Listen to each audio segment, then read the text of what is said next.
Garde-moi près de toi, garde-moi près de toi, garde-moi près de toi, garde-moi.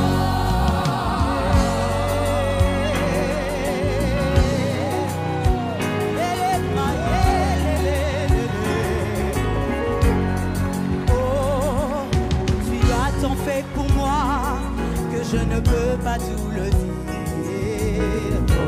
Sois ma louange. Si j'avais 10 000 ans, cela ne suffirait pas. Sois ma Eh, Jukunaro Marele, lorsque tu guéris complètement. Yeah. Oh, Jukunaro Bimo, lorsque tu touches profondément. Que pourrais-je donner? Oh, que pourrais-je donner? Exode chapitre 17, à partir du 8e verset, nous lisons au nom de Jésus. Amen.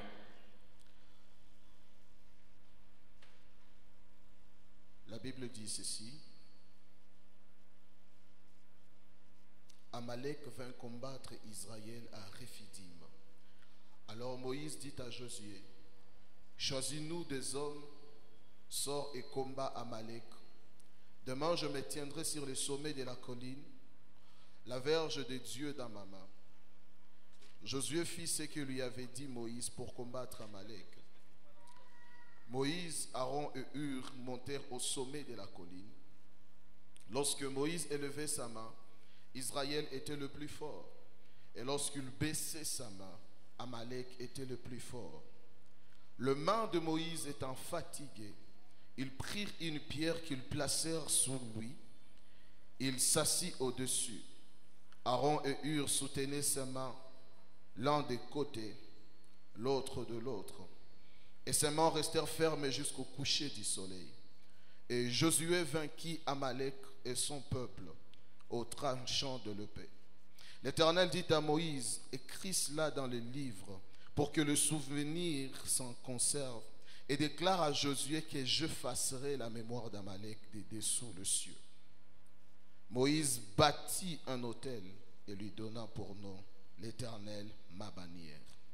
Il dit, parce que la main a été levée sur le trône de l'Éternel, il y aura guerre de l'Éternel contre Amalek de génération en génération. Nous prenons 1 Roi chapitre 18. Tunakamata Wafalme wa kwanza sura 18. 1 Roi chapitre 18. Wafalme wa kwanza 18. Nous commençons à partir du 21e verset. Tunaanzia kwa mstari wa 21. La Bible dit ceci. Maandiko yanasema hivi. Alors Élie s'approcha de tout le peuple et dit, jusqu'à quand clocherez-vous de deux côtés? Si l'Éternel est Dieu, allez après lui. Si c'est Baal, allez après lui. Le peuple lui répondit rien. Et Élie dit au peuple, je suis resté seul de prophète de l'Éternel. Il y a 450 prophètes de Baal. Que l'on nous donne 2 taureaux, qu'ils choisissent pour eux l'un des taureaux, qu'ils le coupent par morceaux et qu'ils le placent sur le bois sans y mettre le feu. Et moi je préparerai l'autre taureau et je le placerai sur le bois sans y mettre le feu.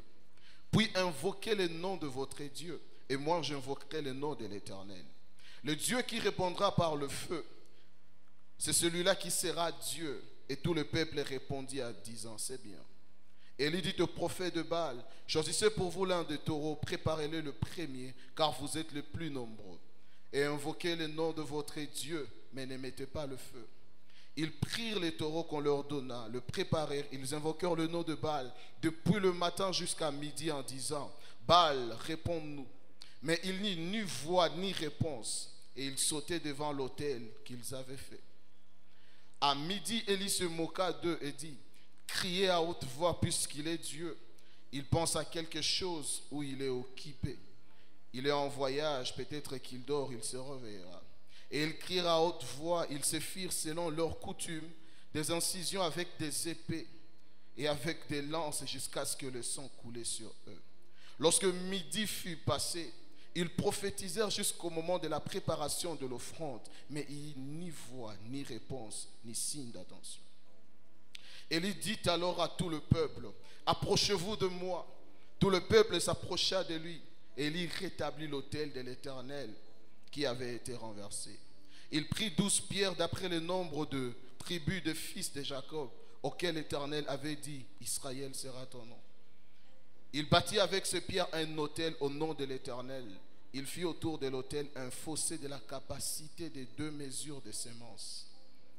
Il arrangea le bois, coupa le taureau par morceaux et le plaça sur le bois. Puis il dit, remplissez d'eau 4 cruches et versez-les sur l'holocauste et sur le bois.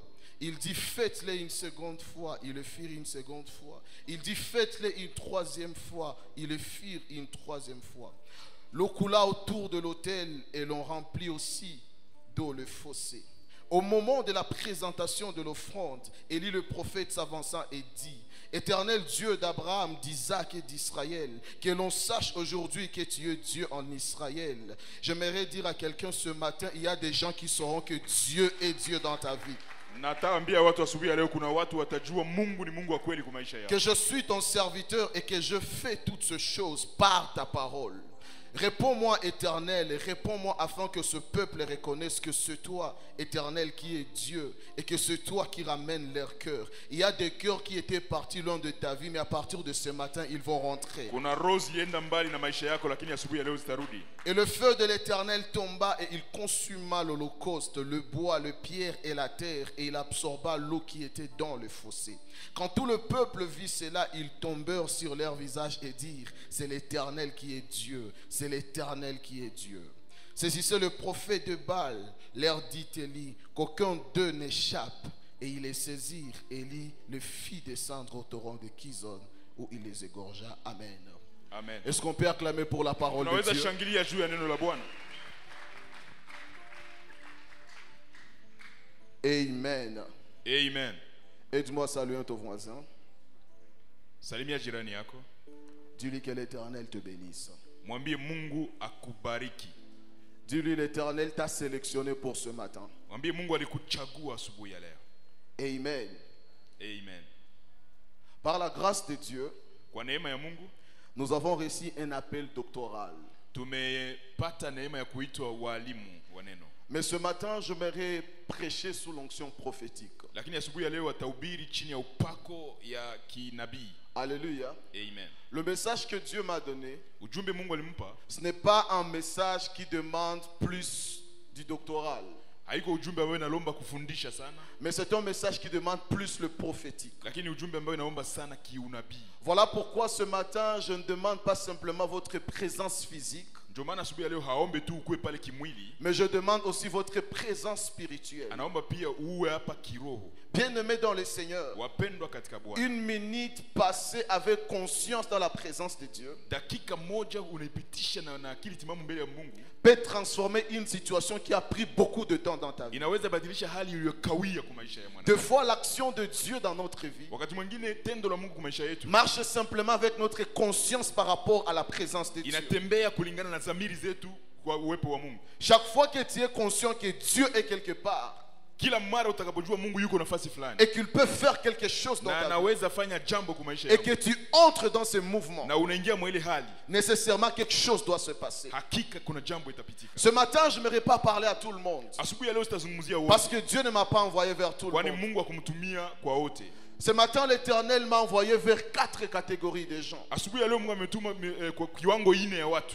Bien-aimés dans le Seigneur, Wapendwa katika si tu Bwana, n'es pas parmi ces 4 catégories de kama gens, hauko miongoni mwa watu hawa ambao nimesema wanne, tu vas encore attendre le deuxième culte pour avoir ta part. utasubiri ibada ya pili upate sehemu yako. Mais ce matin, Dieu m'a envoyé pour 4 personnes. Lakini asubuhi ya leo Mungu ametuma kwa hali karibu nne za watu fulani. Ce matin, l'Éternel m'a envoyé vers une personne Mungu amemtuma kwa mtu qui veut passer vers une dimension supérieure dans sa vie. ambaye anapenda apitie viwango vikubwa kwa maisha yake. Bien-aimé dans le Seigneur, Wapendwa katika si Bwana, tu es satisfait de ce que tu vois, ukafurahia ambao unaitazama, tu n'auras jamais ce que tu es censé voir. hautapata ile haja ya moyo wako, si tu es satisfait de là où tu es maintenant, ukafurahia nafasi unapatikana leo, Dieu ne t'amènera jamais là où tu es censé être. Mungu hata kupeleka kwenye unastahili kuwa. Voilà pourquoi toute personne qui a la soif de passer vers une dimension Ndio maana kila supérieure, mtu ambaye ana haja kupita viwango vya juu, ce message lui appartient. hii ujumbe ni yake. Alléluia. Amen. Ce matin, j'aurais même pas besoin que vous écriviez ce que je serais en train de Asubuhi dire. ya leo hana haja hata uandike hii mafundisho, Mais j'aurais besoin que votre esprit capte ce que l'esprit s'est en lakini ana train de haja vous dire. ambayo roho wako achukue, ambayo roho wa Mungu anamwambia. La Bible dit ceci. Maandiko yanasema hivi, Dis à l'ange de l'église de l'Éphèse ambia malaika wa kanisa la et Efeso qu'il écrive ces choses. na andike hii mambo. Cela veut dire ceci. Ni kusema hivi, Il y a des choses que le Saint-Esprit kuna mambo Roho Mtakatifu a la capacité de communiquer à l'esprit de ana l'homme. uwezo wa kuambia roho ya mwanadamu, Et ce matin, j'aimerais parler à l'esprit de quelqu'un. na asubuhi ya leo atazungumzia roho ya Tu mtu. n'es pas satisfait de ce que tu es. Haufurahie gisi ulivyo, Ce message est à toi. hii ujumbe ni yako. La deuxième personne à laquelle j'aimerais parler, Mtu wa pili atazungumziwa c'est une personne qui est fatiguée d'être dominée par ses ennemis. ni mtu ambaye amechoka kabisa na kutawaliwa na maadui zake. Tu as eu beaucoup d'ennemis. Umepata maadui wengi, Tu as connu beaucoup de combats. umepitia vita vingi, Et chaque fois que tu t'assois, na wakati wote unapoketi tu te dis dans ton cœur, unajiambia moyoni, je suis fatigué d'être contrôlé par les gens. nimechoka na watu kunitazamia, Je suis fatigué d'être contrôlé par la volonté des méchants. nimeshachoka na watu kabisa ongoze. Je suis fatigué d'être contrôlé par des personnes qui ne m'aiment pas. Nimechoka na kuchunguzwa na watu ambao hawanipendi. Je suis fatigué d'être dominé par des gens qui ne cherchent que mon malheur. Nimechoka na kutawaliwa na watu ambao wanataka tu kuona maanguko yangu. Si tu es fatigué d'être dominé, dérangé par tes ennemis, Kama umechoka na ile maisha, ce message est à toi. hii ujumbe ni yako. La troisième personne à laquelle j'aimerais parler ce matin, Mtu wa tatu nitazungumzia c'est une personne qui n'arrive pas à rester fort. ni mtu ambaye ameshindwa kubaki na nguvu zake. C'est une personne qui n'arrive pas à se maintenir dans une dimension supérieure. Ni mtu ambaye akifikia viwango vya juu habaki yake pale. C'est une personne qui n'arrive pas à garder de bonnes choses entre ses mains. Ni mtu ambaye ameshindwa kuchunga vitu vizuri mikononi mwake. C'est une personne qui n'arrive pas à se maintenir dans la gloire. Ni mtu ambaye ameshindwa kujiweka ndani ya utukufu. Une personne qui n'arrive pas à se maintenir dans la visitation de Dieu. Mungu tu ambaye ameshindwa kubakia Tu connais des hauts et des bas chaque jour dans kila ta vie. mara unapanda tena unashuka kwa maisha. Aujourd'hui tu es joyeux. Leo unafurahi, Demain tu es en train de pleurnicher. kesho unalia. Aujourd'hui tu es content. Leo unacheka, Et demain tu es malheureux. kesho uko mwenye ole. Ta joie c'est une courte joie. Furaha yako ni ya muda Ton kitambo. bonheur c'est un bonheur qui est court. Uzuri wako ambao unapata ni wa muda kitambo. La joie que tu peux avoir, toi-même tu sais que ça ne va pas durer longtemps. Mwenyewe unapopata pesa unajua hazitakawia. Alléluia. Amen. Tout ce qui est de bien qui t'arrive, Yote ya mzuri na kufikia, tu sais que je ne vais pas arriver à la fin. unajua hautafikia mwisho. Même une relation importante que tu peux connaître, Hata uhusiano wa maana unaweza ukaupate. dans ton cœur tu sais que cette relation va prendre fin. Muro yako unajua hii haitakawia. Je vais finir par une déception. Nitafikia tu kukataliwa. Je vais finir par un découragement. Nitafikia tu kuvunjwa C'est moyo. vers toi que l'Éternel m'a envoyé ce matin. Ni wewe ndiye Mungu amemtuma. La Bible dit ceci. Maandiko Dans yanasema leur détresse, katika machungu ils yao crièrent à l'Éternel wakamuita Bwana et il leur envoya na Bwana sa akawatumia parole. neno lake. Bien-aimé dans le Seigneur, Wapendwa katika quand Bwana. Dieu voit ce qui ne va pas dans ta vie, Kwani Mungu anaona ambayo isiendeka kwa maisha yako. avant de t'envoyer quoi que ce soit, Mbele ya kutumia jambo il lolote t'envoie lile, d'abord sa parole. anakutumia yake kwanza Et neno. la parole de ce matin, Na asubuhi neno c'est hili quelque chose qui va entrer dans tes ni oreilles kitu ambacho kitaja kwa masikio pour te sortir d'une situation qui ne ili te plaît pas. kutoshe katika hali ambayo ilikulilisha. Alléluia. Amen. Et la quatrième personne à laquelle j'aimerais parler, Na mtu wa nne atazungumziwa. c'est une personne qui s'attend à de grandes choses de la part de Dieu. Ni mtu ambaye anasubiri mambo makubwa toka Jehova. Pas seulement pour lui-même, Haiko juu yake pekee, mais à cause des gens qui l'entourent, lakini sababu ya watu wanaomzingira mais qui ne croient pas en son Dieu. na hawaamini Mungu wake. Alléluia. Amen. Il y a des gens, même si tu leur dis comment je suis chrétien, je sers Dieu, je vais à l'église, ils ne croiront pas à cela tant qu'ils n'ont pas encore vu quelque chose. Kuna watu hawataamini Mungu wako kwa maneno, lazima waone matendo. Il y a des gens qui ne croient pas en tes prières. Hawaamini maombi yako. Ils disent que tu es en train de faire semblant. Wanawasema unajifanyisha tu. Ils te disent que tu cherches Dieu parce que tu n'as pas d'argent. Wanakuambia unamtafuta juu ya bumaskini. Ils te disent que tu vas à l'église parce que tu n'as pas de travail. Unaenda kanisani juu una kazi. Ils te disent que tu passes ton temps dans le culte parce que tu n'as pas nulle part où aller. Wanakuambia unakuja mkanisa kupoteza tu wakati jua unafuka kwenda. Bien-aimé dans le Seigneur, Wapendwa quand katika les gens Bwana. commencent à parler contre toi, Watu wanapozungumzia vibaya juu yako, malgré ta manière de te donner à Dieu, ingawaje unajitoa kwa Mungu na malgré ta manière de servir l'Éternel, ingawaje namna yako ya kumtumikia malgré Jehova, tout ce que tu fais dans la maison de ingawaje Dieu, yote unafanya nyumbani mwa sache que Bwana, tu n'as pas besoin d'une visitation ordinaire de Dieu. jua hauna haja Mungu akutembelee kawaida. Tu as besoin d'une visitation Una haja extraordinaire Mungu de Dieu. akutembelee tofauti Tu na as besoin kawaida. que Dieu fasse quelque chose. Una haja Mungu afanye jambo. Quand tu vas le voir, eux Utakapomuona aussi vont le voir. nao watamuona, Et quand ils vont le voir, na ils watakapomuona vont dire watasema certainement, hakika cet homme, huyu mtu, cette femme, huyu mwanamke, ces garçons, huyu mtoto, cette fille huyu binti prie le véritable Dieu. anaomba Mungu wa Et ce kweli. matin, je déclare comme un Na prophète. asubuhi ya leo anatangaza Ce kama nabii. matin, je déclare comme un Asubuhi ya prophète. leo anatangaza Il y a kama quelque nabii. chose Kuna kitu que le Dieu de l'apôtre ambao Gabriel Mungu wa Bishop va Gabriel faire dans ta vie. atafanya kwa maisha Quand tes yako. voisins vont voir cela, Majirani ils watakapoiona vont dire, ce watasema n'est ni par la force, haiko juu ya ce nguvu, n'est ni par la puissance, haiko juu ya uwezo, mais c'est par l'Esprit de Lakini Dieu kwa jina que kwa cette nguvu femme za a Roho. reçu cela. na huyu mtu C'est ameipata. par l'Esprit de Dieu Kwa nguvu za que Roho. cet homme a reçu cela. mtu ameipata. Je prie ce matin, Naomba asubuhi ya sous leo l'onction prophétique, chini ya upako ya que kinabii, Dieu t'amène Mungu une akupeleke visitation kutembelewa qui va étonner les ambayo gens, itashangaza qui va mazingira, étonner les gens, itashangaza, qui va étonner les gens. itashangaza watu. Pendant que je Hapa parle, anapozungumza je suis en train de voir un homme niko naona mtu qui est debout dans une ambaye assemblée. anasimama ndani ya Et mkutano, pendant qu'il est en train de parler, na wakati iko les nazungumza gens ne le reconnaissent watu pas. hawamjui, Et Dieu me dit de te dire na ceci. Mungu anasema nikwambie, Dans des années qui viennent, kwa hii miaka inakuja, dans des années qui viennent, kwa hii miaka je inayokuja, vois précisément naona kwa 2 hakika années qui sont devant. miaka mbili mbele Tu vas t'asseoir devant le membre de ta famille utaikala ndani ya wanamemba wa et ils familia ne vont pas te na reconnaître. hawatakujua, Et ils ne vont pas te reconnaître. watakusahabu, Et ils ne vont pas te reconnaître. hawatajua wewe ni Parce nani. que ce matin, Kwani asubuhi ya il y a leo une grâce. kuna neema, Il y a une grâce. kuna neema, Il y a une faveur kuna que kibali l'Éternel veut attacher à ta ambayo vie. Mungu ameambatanisha na maisha Pendant yako. que je parle, Hapa je napozungumza suis en train de voir naweza ona sur ces tôles. Oh my God.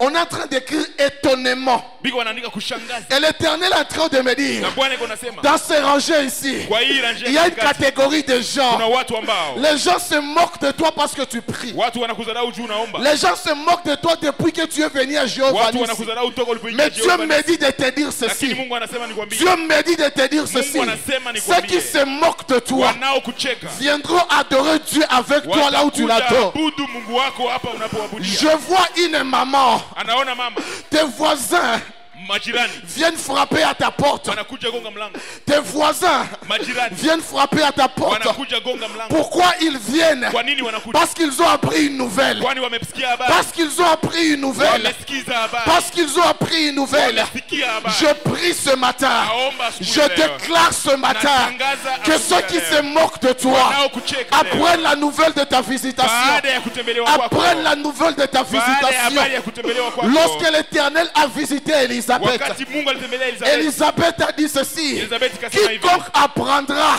wote atakaposikiza, quiconque apprendra wote que la vieille Élisabeth mzee Elizabeth est tombée enceinte, alichukua mimba, elle sera étonnée. atashangaa. J'aimerais dire à une personne, Ataambia mtu, ceux qui apprendront la nouvelle de ta visitation watakaosikiza habari ya kuinuliwa seront kwako, étonnés à cause de ce que Dieu fera. watashangaa kwa ile Mungu atakutendea. Alléluia. Amen. Dieu ne te visitera pas pour toi-même, Mungu atakutembelea tu wewe peke, mais Dieu te visitera aussi à cause de ce qui t'entoure. atakutembelea pia juu ya wanaokuzingira. Alléluia. Amen. Dis avec moi des Rephidim à Carmel. Sema kutoka Refidimu kwenda Karmeli. Dis avec moi des Rephidim à Carmel. Toka Refidimu kwenda Karmeli. La Bible dit dans Exode chapitre 17, Maandiko yanasema ndani ya Kutoka 17, quand Israël arriva à Rephidim, wakati Israeli walipofika Refidimu, Amalek est venu combattre Israël. Amaleki wakuja kupiganisha Israeli. Quand est-ce que Israël est arrivé à Rephidim? Ni wakati gani Israeli walifika Refidimu? C'est après sa sortie de l'Égypte. Ni baada ya kutoka Misri. Pendant que Israël était sorti de l'Égypte, wakati Israeli walitoka Misri, la Bible dit qu'ils ont commencé leur marche dans le désert. maandiko yanasema wakaanza mwendo kupitia Et jangwa, pendant qu'ils marchaient dans le désert, na walipotembea jangwani ils ont manqué de l'eau. wakakosa maji ya Et kunywa. quand ils manquaient de l'eau, Walipokosa maji le peuple a commencé à murmurer. taifa wakaanza nungunika. Et pendant que le peuple murmurait, Walipokuwa wakinungunika, l'Éternel a parlé à Moïse. Mungu kaambia Musa, Dieu a dit ceci à Moïse. Mungu kaambia Musa hivi, Dans Exode 17 au premier verset. Kutoka 17 mstari Si wa vous kwanza, descendez, vous allez lire. ukishuka utasoma. La Bible dit que l'Éternel parla à Moïse. Maandiko yanasema Mungu azungumzia Musa, Et Dieu lui demande d'aller frapper un rocher. anamwambia aende apige mwamba. Et quand Moïse était parti frapper les rochers, Alipoendea kupiga mwamba, le peuple a trouvé de l'eau. taifa wakapokea Et maji. quand le peuple a trouvé de l'eau, Taifa walipopokea maji, le murmure s'était arrêté. manunguniko Et ikakata. quand le murmure s'était arrêté, Manunguniko ilipoisha, le peuple d'Israël taifa la Israeli a commencé à marcher dans la quiétude. ikaanza kutembea ndani ya amani. Et quand il marchait dans le calme, Na walipotembea ndani ya kimya, dans Exode 17:8, kwa Kutoka 17 la mnane, Bible dit ceci. maandiko yanasema Amalek vint combattre Israël à Rephidim. Amaleki wakakuja kupiganisha Israeli hapo Refidimu. Rephidim veut dire quoi? Refidimu maana yake nini? Rephidim, ça veut dire le lieu du repos. Refidimu maana yake nafasi pa kutulia. Le séjour du repos. Nafasi pa kutulia, pa kustarehe. Après avoir expérimenté la visitation de Dieu, Baada ya kutembelewa na Mungu, il y a un nouveau ennemi qui se présente. kuna adui mpya anajitokeza. J'aimerais commencer par là. Nitaanzia pale. Bien-aimés dans le Seigneur, Wapendwa katika Dieu Bwana, visite Israël. Mungu anatembelea Israeli. Il donne à Israël de l'eau à partir d'un rocher. Anawapa maji ya kunywa kupitia mwamba. Pendant que Israël célébrait cette visitation, Wakati Israeli wanafurahia hii kutembelewa. pendant que Israël voulait jouir de cette Wakati visitation, Israeli wanataka furahia hii kutembelewa. pendant que Israël s'est raconté cette visitation, Wakati Israeli wiko wanazungumziana hizi habari. la Bible dit que Amalek est venu le combattre. Maandiko yanasema Amaleki wakuja kuwapiganisha. Qu'est-ce que j'aimerais nous dire ce matin? Nataka sema nini asubuhi? La visitation de Dieu dans ta vie Kutembelewa na Mungu kwa maisha yako n'empêchera pas la visitation des ennemis dans ta vie. haitazuia maadui wasikuye. La visitation de Dieu dans ta vie Mungu kukutembelea sera accompagnée souvent par la visitation des ennemis. inaweza fatwa pia na kutembelewa kwa maadui. Ce n'est pas parce que Dieu t'a visité Haiko juu Mungu alikutembelea que tu ne seras plus visité par les ennemis. jo maadui hawatakuya. Ce n'est pas parce que Dieu est intervenu dans ta situation Haiko juu Mungu alionekana mshida yako que tu ne connaîtras plus de combat. jo vita itaisha. Bien-aimé dans le Seigneur, Pendwa katika Bwana, arrêtez cet évangile acha ile mahubiri qui vous dit que quand vous entrez à l'église, inakwambia unapoingia quand vous kanisani, avez vu la main de Dieu, unapoona mkono wa vous Mungu n'aurez plus de combat. hautaona vita tena. Bien-aimé dans le Seigneur, Wapendwa katika même si Bwana, Dieu a combattu pour toi, hata Mungu alikupigania, un jour tu seras encore combattu. siku moja tena utapiganishwa. Écoutez ce que Dieu a dit à Israël quand il sortait de l'Égypte. Sikia ambayo Mungu aliambia Israeli walipotoka Misri. Dieu a dit ceci à Israël. Mungu kaambia Israeli, Les Égyptiens que vous voyez wa Misri munaowaona aujourd'hui, leo vous ne le verrez plus jamais. hamtawaona tena. Quand vous lisez ce passage avec précipitation, Unapoisoma mbio mbio, vous allez penser que Israël ne devait plus voir les Égyptiens. utafikiri kwamba Israeli hawataona tena wa Misri. Mais Dieu a bien dit, Lakini Mungu kasema vizuri, les Égyptiens que vous voyez aujourd'hui. hao wa Misri munaowaona leo. Pour dire ceci, Ni kusema hivi, je vais tuer les Égyptiens d'aujourd'hui. hawa Misri ba leo ndio batakuya. Demain, d'autres Égyptiens Mais viendront. wengine kesho batakuya. Mais comme je tuais ceux Hivi d'aujourd'hui, ni huwa hapa leo. je tuerai aussi ceux de Ya huwa demain. na bale tena bakesho. J'aimerais prophétiser sur quelqu'un. Nataka tabiri juu ya Mungu. Certes, tu as des combats. Ni kweli una vita. Certes, tu es combattu. Ni kweli unapiganisha. Mais le combat que tu as aujourd'hui, Lakini vita unayo tu ne leo verras plus ce combat. hautaionaka tena. Ceux qui te combattent aujourd'hui, Wanaokupiganisha tu leo ne les verrons plus. hautawaonaka tena. Parce que l'Éternel Kwani Bwana va les écraser. atawasaga. Mais après que Dieu ait écrasé ses Lakini ennemis, baada ya kuwasaga wale, parce que Dieu est de ton côté, kwani Mungu ni upande wako, d'autres ennemis viendront. wengine Et watakapokuja quand ils na viendront, watakapokuja l'Éternel va encore s'en charger. Bwana pia atawashughulikia. Voilà pourquoi, bien-aimé dans le Ndio Seigneur, maana wapendwa katika n'aie Bwana, pas peur du combat, usiogopake vita. mais cherche que Dieu soit de ton côté dans tes combats. Kama Mungu ni upande wako ndani ya vita, Bien-aimé dans le Seigneur, mpendwa katika on Bwana, peut se moquer de toi, banaweza kucheka, on peut te critiquer, banaweza on peut te calomnier. banaweza Tout kukushusha. ça, c'est pas un problème. Hiyo sio tatizo. Peu importe ceux qui parlent contre moi. Ingawaje wanaozungumza mabaya Mais juu si yako, Dieu a déjà parlé sur moi, lakini kama Mungu ashasema juu je yako, suis sûr qu'il est de mon côté. na uhakika yeye ni upande Peu wako. importe la visitation des ennemis, Ingawaje kutembelewa kwa maadui, ce qui me donne l'espoir, c'est quoi? kinachonipatia matumaini ni Avant qu'il ne me visite, mbele wanitembelee Dieu m'avait déjà Mungu visité. alitangulia. Et quand Dieu m'a visité, Na Mungu Dieu aliponitangulia ne vient pas pour partir. hakuje juu aende. Quand Dieu te visite, Mungu il ne anapokutembelea vient pas pour partir. hakuje juu arudi. Quand Dieu te visite, il Anapokutembelea vient Mungu pour rester. anakuja ili Quelqu'un abaki. peut me donner un amen, je vais Mtu parler. mmoja aseme amen. Quelqu'un peut me donner un amen, je vais parler. Je n'ai pas entendu ton amen. Donne-moi un amen, je vais parler. La Bible déclare Maandiko inasema dans Genèse chapitre ndani ya 18, Mwanzo 18 lorsque Abraham wakati Abraham était assis sous l'arbre de Mamré, alipokaa chini ya il a vu mwalo, 3 anges. akaona malaika watatu. 3 anges ont visité Abraham. Malaika watatu Mais wakamtembelea quand vous Abraham. lisez à la fin de Genèse 18, Unaposoma ce ne mwisho sont pas 3 anges qui sont partis à Sodome et haiko Gomorre. malaika tatu ndio walienda C'est kwa 2 anges qui sont partis à Sodome et malaika Gomorre. mbili walienda Sodoma na C'était une Gomora. façon de dire à Abraham, Namna ya kuambia Abraham, si je te visitais, kama nimekutembelea je ne partirai pas tous. hatutaenda sie wote. Il y a une partie de moi qui restera chez Kuna toi. sehemu yangu itabakia Il y a une kwako. partie de moi qui restera Kuna chez toi. sehemu yangu itabakia J'aimerais kwako. parler à quelqu'un. Ataambia mtu Si Dieu t'a déjà visité un Mungu jour, ashakutembelea siku moja, sache que Dieu est présent dans ta vie. jua kwamba Mungu yuko tayari maisha Si Dieu yako. t'a déjà fait du bien, Kama Mungu ashakutendea sache que mazuri, Dieu te connaît. jua kwamba Si anakujua. Dieu a déjà exaucé même une petite prière, Hata kama Mungu ashajibia maombi yako hata sache kidogo, qu'il exaucera même de jua grandes prières. atajibu maombi yako Si makubwa. Dieu t'a déjà donné même un $10, Kama ushampa do Mungu hata dola 10, Dieu te donnera 1000. Mungu atakupa Dieu te zaidi. donnera 10 000. Mungu atakupa Dieu te zaidi. donnera 100 000. Atakupa elfu Dieu mia. te donnera des millions. Atakupa mamilioni. Est-ce que je parle à quelqu'un? Naambia mtu asubuhi leo. Bien-aimé dans le Seigneur, Wapendwa katika la Bwana. visitation de Dieu Kutembelewa kwa Mungu laisse la présence de Dieu dans la vie de l'homme. inaachaka uwepo wa Mungu maisha ya mwanadamu. Alléluia. Amen. Bien-aimé dans le Seigneur, Wapendwa katika même Bwana. si je traverse des moments Hata difficiles, nitapitia kipindi même kigumu, si je connais la crise, hata ninakuwa na je ukiwa, n'ai pas peur sina woga, parce que je sais kwani najua le Dieu qui m'a visité Mungu aliyenitembelea reviendra encore. atakuja tena. Reviendra encore. Atakuja La tena. Bible déclare Maandiko yanasema l'ange qui avait visité malaika aliyemtembelea la femme de Manoach mke wa Manoa. à l'absence de Manoach. Manoa hakuwepo. Quand Manoach était venu, Manoa alipokuja, Manoach a dit ceci, Manoa akasema que l'ange qui nous avait visité ule malaika aliyetembelea revienne encore, arudi tena. revienne encore. Arudi tena. Et après la prière de Manoach, baada ya maombi ya la Manoa, Bible déclare maandiko yanasema, l'ange était huyu revenu. malaika karudia. Ce matin, je prophétise Asubuhi natabiri sur la vie de quelqu'un. juu ya maisha ya mtu. Le Dieu qui t'avait visité, Mungu aliyekutembelea. il va revenir ce matin. Atarudi tena siku Le ya Dieu leo. qui t'avait défendu, Mungu aliyekutetea. il va te défendre ce matin. Atakutetea tena Le siku Dieu ya qui leo. avait pris ta place, Mungu il aliyechukua va nafasi prendre encore ta yako. place ce matin. Ataifanya tena Le siku Dieu ya qui leo. t'avait guéri, Mungu il va aliyekuponya. encore te guérir. Anaweza akakuponya Le Dieu tena. qui t'avait nourri, Mungu il va aliyekulisha encore te nourrir. Anaweza akakulisha Le Dieu tena. qui t'avait vêti, Mungu aliyekufika. il va encore te vêtir. Ataifanya Le tena. Dieu qui t'a donné un enfant, Mungu aliyekupa il va mtoto. te donner un autre enfant. Atakupa mwingine. Le Dieu qui a parlé de toi un Mungu jour, aliyesema na maisha il yako siku parlera moja. encore de toi. Atasema tena Parce nawe que siku l'ange qui moja. nous a visités Kwani malaika alitutembelea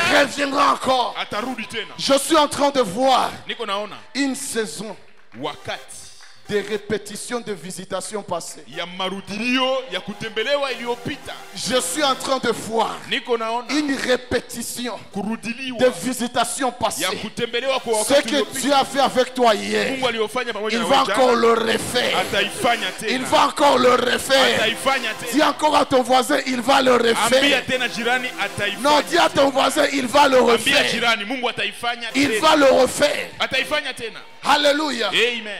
Que personne ne t'intimide. Mtu asikogopeshe. Que tes combats ne te fassent pas perdre la foi. Vita yako isikupotezee imani. S'il a combattu pour toi un jour, Kama alikupiganiaka siku moja, peu importe l'ennemi qui va se lever, ingawaje adui il atakayesimama va combattre pour toi. atakupigania. Lorsque David a compris cela, Wakati Daudi alielewa hii, il a dit ceci: akasema le hivi, Dieu qui m'avait délivré Mungu aliyenitosha de la patte de l'ours, mu mikono de la gueule du lion, kwa kinywa cha simba, même devant Goliath, hata mbele ya c'est Goliath, même Dieu. huyo Il Mungu va combattre pour moi. atanipigania.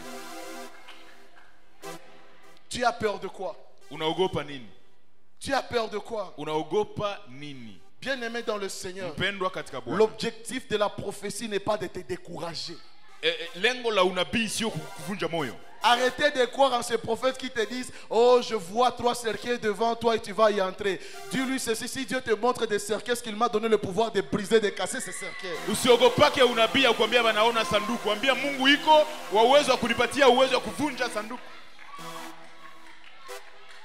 Alléluia. Amen. Oh, j'ai rêvé de toi, tu es mort. Dieu, lui, la Bible dit, celui qui est en Christ, il est passé de la mort à la vie. Même si Dieu te montre ma mort, c'est un message qui doit me pousser à prier, non pas pour avoir peur de la mort. Anakuambia alilota unakufa ni ndoto, tumwambie Mungu ashakufa juu yetu na vunja ile kifo kwa jina la Yesu.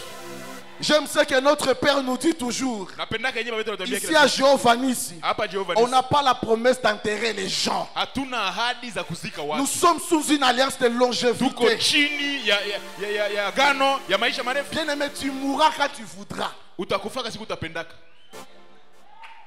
Rudiria. Si tu ne crois pas en ça, je te donne ma foi. Tu mourras quand tu voudras. Kama we hauiamini anakulazima imani yake. Utakufaka siku utapendaka. Est-ce que je peux parler comme un prophète? Anaweza sema kama nabii. Alléluia. Amen. Bien, mais c'est inconcevable que tu viennes à la prière Wapendwa, haiwezekani ukuje et que kumaombi tu rentres de la prière en train de pleurer na utoke kumaombi uko nalia. parce qu'on t'a donné des messages pour t'intimider. Juu alikupatia ujumbe ya kuogopesha. Bien-aimé dans le Seigneur, Wapendwa la katika Bwana. prophétie a pour mission objectif d'édifier celui qui écoute la prophétie. Unabii ina lengo ya kuimarisha anayesikiza unabii.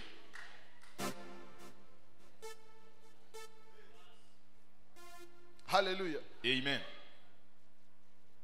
Après avoir écouté Dieu parler, Baada ya kusikiza Mungu tu anasema, dois être rempli d'assurance. unapasha kuwa na ujasiri. Peu importe ce que je traverse, Ingawaje peu ninayopitia, importe ce que je n'ai pas, ingawaje ambayo si, quelque chose que les gens disent, ingawaje watu wanasema, ce que je sais, ninachojua Dieu est avec moi. Mungu ni pamoja nami. Bien-aimé dans le Seigneur, Wapendwa katika Bwana, même moi qui vous parle, hata yeye je anayezungumza connais mes combats. anajua vita vyake. Je sais ce que les gens disent à propos de moi. Anajua nini watu wanasema Mais juu yake. pourquoi je ne peux pas Kwa désespérer? nini haezi kata tamaa? Ce que Dieu m'a dit, Kwani Mungu alimwambiaka jambo. je suis avec toi. Niko pamoja nawe. Même si Amalek est là, Hata kama Amaleki wako pale, Dieu aussi est là. na Mungu naye iko. Même si les problèmes sont là, Hata matatizo ziwepo, Dieu aussi est là. Mungu naye iko. Alléluia. Amen. Je ne suis pas là pour vous présenter la méchanceté du diable. Siko hapa niwaoneshe ukali wa shetani. Je suis venu vous présenter aussi la bonté de Dieu. Nimekuja kuwaonesha uzuri wa Mungu. Alléluia. Amen. Écoutez ceci. Sikia hii. Quand Amalek vient, Wakati Amaleki wanakuja, qu'est-ce que Moïse fait? Musa atafanya nini? Il envoie Josué sur le champ de bataille. Anatuma Joshua kwenye shamba la Mais mapambano, lui, il monte sur la colline de la na yeye prière. anapanda kumlima. Pourquoi il monte sur la colline de la prière? Kwa nini anapanda kumlima wa maombi? Pour nous dire ceci. Kwa kutuambia hivi, La présence d'Amalek uwepo wa Amaleki ne doit pas me tuer dans la présence de Dieu. haitaniua ndani ya uwepo wa Mungu. Même si Amalek est présent, Hata wa Amaleki iko hapa, la présence d'Amalek uwepo wa Amaleki ne va pas faire à ce que je ne sois pas présent dans la présence de Dieu. haitanizuia kwenda mu uwepo wa Mungu. Bien-aimé dans le Seigneur, Wapendwa je katika Bwana, répète, narudilia, même si Amalek est présent, hata Amaleki iko, moi Moïse, mie Musa je serai aussi présent dans la présence de nakuwa Dieu. ndani ya uwepo wa Mungu pia. Que la présence des ennemis et des combats dans ta vie Hata kama madui watakuwa kwa maisha yako, ne tue pas la présence de Dieu dans ta vie. usiuwake uwepo wa Mungu kwa maisha yako. Même si tu es combattu, Hata unapiganishwa, ne tue pas ta prière. usiuwe maombi yako. Même si tu traverses des moments difficiles, Hata unapitia wakati trouve le mgumu, temps de prier. chukua nafasi ya kuomba. Même si ça ne va pas, Hata ya vitu haviendeki, même si les gens t'ont rejeté, hata watu wamekutupa, même si les gens t'ont déçu, hata watu même si les wamekukataa, gens te pressent, hata watu même si les gens te dérangent, hata watu et wanakusumbua. deux dimensions. Kuwa na viwango Et vingi. la dimension de Josué, Kuwa na kiwango cha où Joshua les gens peuvent te voir, ambao watu wanaweza mais kuona, aussi une dimension de Moïse, kuwa pia na kiwango cha où Musa Dieu pourra te voir. ambao Mungu atakuona. Je vais affronter les hommes dans mon combat, Natafuta kupambana na watu kuvita vyangu, mais je vais aussi affronter Dieu dans la prière. lakini nitapambana na Mungu kwa maombi. Même si j'ai des problèmes, Hata nina matatizo, je monterai sur la colline. nitapanda juu ya mlima. Même si Amalek est venu, Hata kama Amaleki moi wamekuja, aussi je vais mimi monter. pia nitapanda. Même s'ils me combattent, Hata kama wananipiganisha, ils ne vont pas m'empêcher de prier. hawatanizuia kuomba. Alléluia. Amen. Quelque chose que tu peux vivre, Ingawaje ya yote unaweza ishi, peu importe ce que tu peux connaître, ingawaje ambayo itakufikia, n'arrête jamais de prier. usiachake kuomba. Les gens t'ont brisé le cœur. Watu wamekuvunja moyo, Les gens t'ont calomnié jusqu'à ce que tu te senti que tu es diminué et humilié. watu wamekusengenya mpaka unasikia umeshushwa kabisa. Ne tue pas l'homme de Dieu en toi.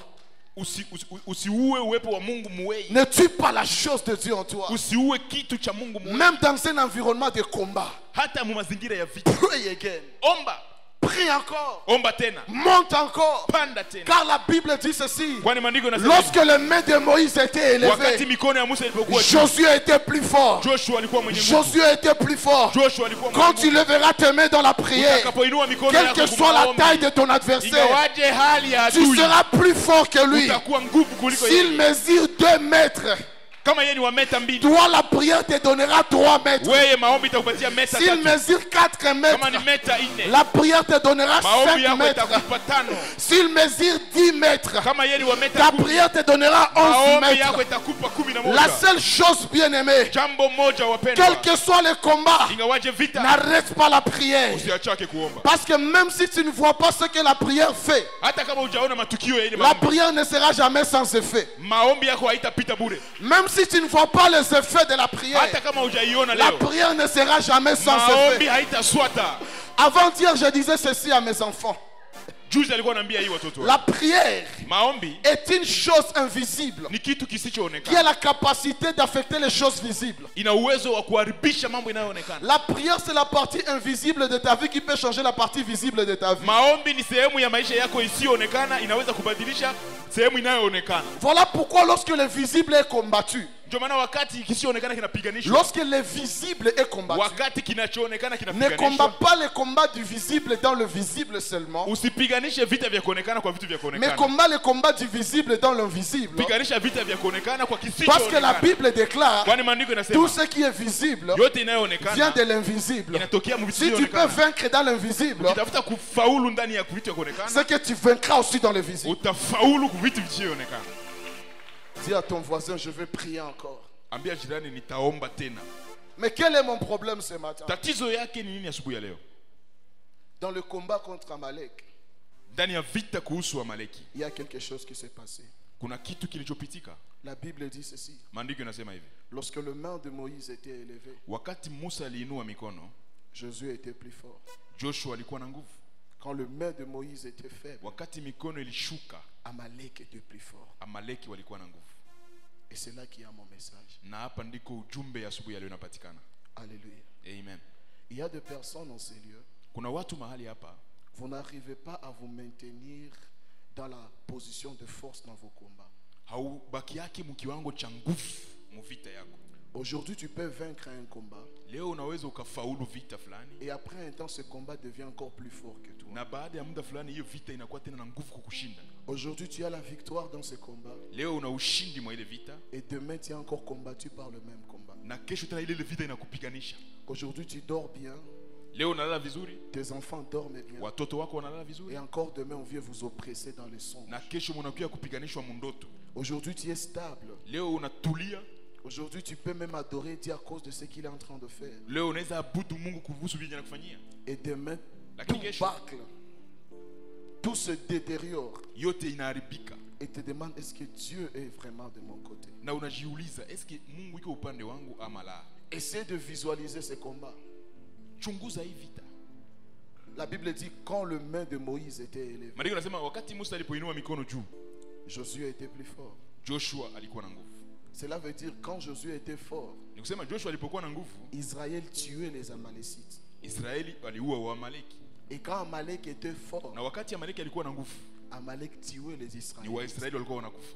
Cela veut dire ceci. Ni kusema hivi, Il y a des combats dans lesquels kuna vita ndani yake, tu gagnes aujourd'hui, unafaulu leo, on te gagne demain. banakushinda kesho, Tu gagnes aujourd'hui unashinda et leo, on te gagne demain. banakushinda kesho. Même si tu vas arriver à vaincre, Hata kama utafikia kufaulu, tu vas vaincre après avoir perdu. utafaulu ukishapoteza.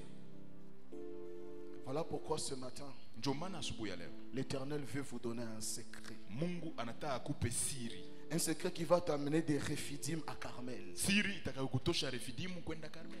Alléluia. Amen. Pourquoi est-ce que Israël Kwa nini Israeli pouvait être fort walikuwa na nguvu et après un temps son ennemi devient fort? na baadaye adui pia anakuwa na nguvu? Parce qu'il y a quelque chose qui manquait à Réphidim. Kwani kuna kitu kilikosa Refidimu.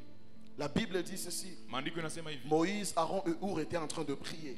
Musa, Aruni na Uri walikuwa wanaomba. C'était une bonne chose. Ilikuwa jambo nzuri. Mais écoutez ceci. Lakini sikia hii. Après avoir eu la victoire, Baada ya kupata ushindi, c'est à ce moment-là ni kwa hiyo wakati que Moïse bâtit un autel ndio Musa akajenga madhabahu. qu'il appela Jéhovah Nissi. Akaita Jehova Nisi. L'Éternel est ma bannière. Bwana ni ushindi wangu. Cela veut dire quoi? Ni kusema nini? Quand on prie à Rephidim, Unapoomba hapo Refidimu, quand on est en train de combattre à Rephidim, unapopigana hapo Refidimu, on combat, unapigana, on prie, unaomba, mais on attend que Dieu puisse nous donner la victoire lakini tunasubiri Mungu atupatie ushindi pour bâtir un autel. ili tujenge madhabahu. Alléluia. Amen.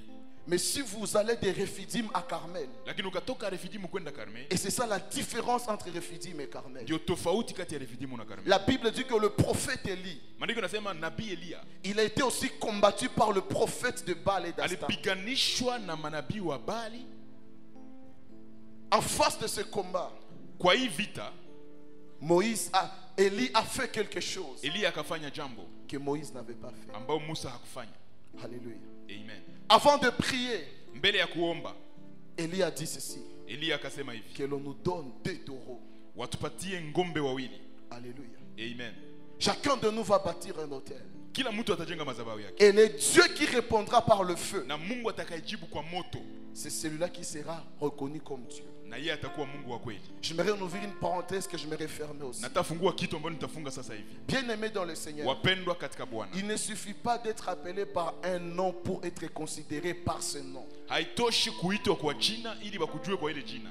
Il y a une différence entre porter un nom et avoir la considération de ce nom. Kuna tofauti kati ya kubeba jina na kukuwa na thamani ya ile jina. Alléluia. Amen. Il dit ceci, le Dieu qui répondra par le feu, Anasema Mungu atakayejibu kwa moto c'est celui-là qui sera Dieu. ni yeye ataitwa Mungu Cela wa veut kweli. dire ceci. Ni kusema hivi, Si tu es Dieu et que tu es incapable de répondre par le feu, en réalité, tu n'es pas Dieu. kama uko Mungu lakini haujibu kwa moto, maana yake hauko hai. Il y a des choses que tu peux t'appeler, mais si tu es incapable de répondre par rapport aux attentes de ces choses-là, en réalité, tu n'es pas ce que tu dis. Kuna jina unaweza kuwa nayo lakini ukishindwa kujibu maswali kuhusu ile jina, maana ile jina haiko yako. Maintenant, qu'est-ce que Élie fait? Nini Elia atafanya? Il dit ceci, Akasema hivi, je ne vais pas attendre sitasubiri que Dieu se charge de prophètes de Baal Mungu awashughulikie hawa manabii wa pour Bali bâtir un autel pour ili Dieu. nijenge madhabahu juu yake. Mais avant que Dieu ne s'occupe de mes ennemis, Mbele Mungu awashughulikie maadui je zangu, vais bâtir un autel pour Dieu. nitajenga kwanza madhabahu Et juu la yake. Bible dit ceci, Na maandiko yanasema hivi, même si les prophètes de Baal étaient là, hata manabii wa Bali wangelikuwepo Élie aussi était de l'autre côté. na Elia alikuwa upande mwingine, Il a bâti son autel. akajenga madhabahu Il a yake, placé les taureaux sur l'autel. akaweka ngombe juu ya Et quand madhabahu. il a prié, Na alipoomba, la Bible dit ceci, maandiko yanasema le feu était tombé du ciel moto ukashuka et le toka feu a mbingu consumé son na autel. ikaramba madhabahu. Pourquoi je vous dis ça? Kwa nini nawaambia hii? Quand vous comparez le combat d'Élie et le combat de Moïse, Unapolinganisha vita vya Elia na Musa, Moïse partageait les saisons de force avec les Amalécites. Musa alikuwa akigawanya wakati wa kushinda na maadui zake, Mais Élie n'a jamais partagé le moment de force avec le prophète de Baal. lakini Elia hajawahi kugawanya kushinda na manabii wa Bali. Parce qu'il savait ceci. Kwani alijua hivi, Je ne vais pas attendre que Dieu fasse pour que moi aussi je pose un acte. sitangoya Mungu afanye kitu juu niweke na mie kitu, Mais je vais poser un acte pour attendre que Dieu fasse quelque lakini chose. nitafanya jambo ili Mungu afanye kitu. Alléluia. Amen. Et dans l'église, nous sommes en face de ces deux catégories. Na de gens. kanisani tuko ndani ya tuko mbele ya watu wawili wa hii namna. Il y a des gens qui attendent que Dieu leur donne la victoire. Kuna watu wanasubiri Mungu awape ushindi Et c'est après ce moment qu'ils vont bâtir un hôtel na pour Dieu. baadaye ndio wajenge madhabahu, Mais ceux qui ont la compréhension des choses, lakini wanaoelewa mambo, avant que Dieu ne leur donne la victoire, mbele Mungu awape ushindi, ils bâtissent d'abord des hôtels. wao wanajenga kwanza madhabahu, Parce qu'ils savent ceci. kwani wanajua hivi, Quand je bâtis un hôtel pour Dieu, ninapojenga madhabahu juu ya c'est Mungu l'hôtel qui attire le feu. ni madhabahu inayoita moto.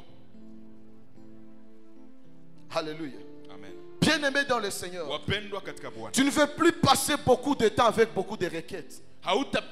pitisha muda mrefu kwa mahitaji. Si tu ne veux plus passer beaucoup de temps devant tes ennemis, Kama upendi kupitiza muda mrefu mbele ya maadui zako, si tu ne veux pas passer beaucoup de temps devant tes combats, kama upendi pitiza muda mrefu ndani ya vita vyako, si tu ne veux pas partager le moment de force avec tes ennemis, kama upendi kugawanya wakati wa ushindi na maadui, apprends à prier avec des hôtels. jifunze kuomba na madhabahu. Tu as une requête, bâtis un hôtel pour cette requête. Unahitaji jenga madhabahu. Alléluia. Amen. Ce sont des clés des grands. ni funguo za watu wakubwa mais qui change de situation. ambao zinabadilisha mazingira. Le Dieu de la Bible, Mungu wa Biblia. il demeure dans ses principes. Alléluia. Amen. Il y a des combats qui peuvent prendre 5 ans dans ta vie. Kuna vita vingelichukua miaka 5 kwa maisha. Alors que si tu avais la révélation, Na ungekuwa na mafunuo, en un seul mois, hii vita mu mwezi moja tout pouvait s'arrêter. vingeliisha. Alléluia. Amen.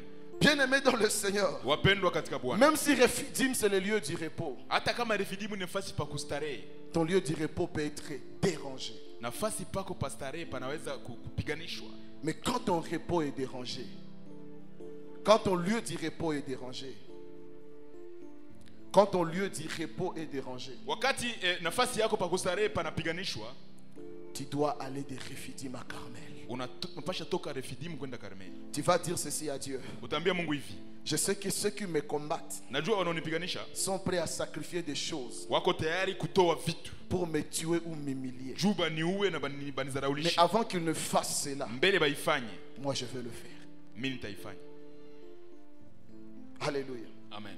Bien-aimé dans le Seigneur, Wapendwa tu katika ne peux Bwana. pas simplement venir à l'église, prier et lever tes mains, Hauwezi kuja tu kanisani kuomba na kuinua mikono juu. alors que celui qui a condamné ta vie, celui qui combat ta vie, il va chez le féticheur en train de sacrifier des choses. Ijapo aliye kutatiza wewe anaenda kwa wafumu na kwenda kusema sema vitu kule. Et tu vas dire que Dieu a tardé d'agir. Na utasema Mungu amekawia kutenda. Bien-aimé, Dieu n'a pas tardé d'agir. Mungu hajakawa. Quand toi tu attends l'action de Dieu pour faire quelque chose pour Dieu, Wewe unaposubiri Mungu afanye juu au ufanye kitu juu il yake. y a des gens qui fassent des choses pour Kuna watu s'attendre à ce que wanafanya Dieu va vitu faire. mbele yako. Alléluia. Amen. Et ma prière ce matin, Na maombi yangu asubuhi ya et leo. que Dieu amène quelqu'un à Carmel. Mungu ampeleke mtu fulani Karmeli. Que Dieu amène quelqu'un à Carmel. Mungu apeleke mtu fulani Karmeli. Un endroit où tu vas dire à Dieu, Nafasi ambayo utaambia Mungu Seigneur, je te mets à l'épreuve. na kuweka kwa mtihani. Je pose cet acte. Nafanya hii jambo. Je fais ce sacrifice. Naweka hii zabiu Et viens combattre pour moi. na ukiwa unipiganie. Viens intervenir dans cette église. Kuya unitetee. Alléluia. Amen. On va tous se tenir debout. Sote tutasimama.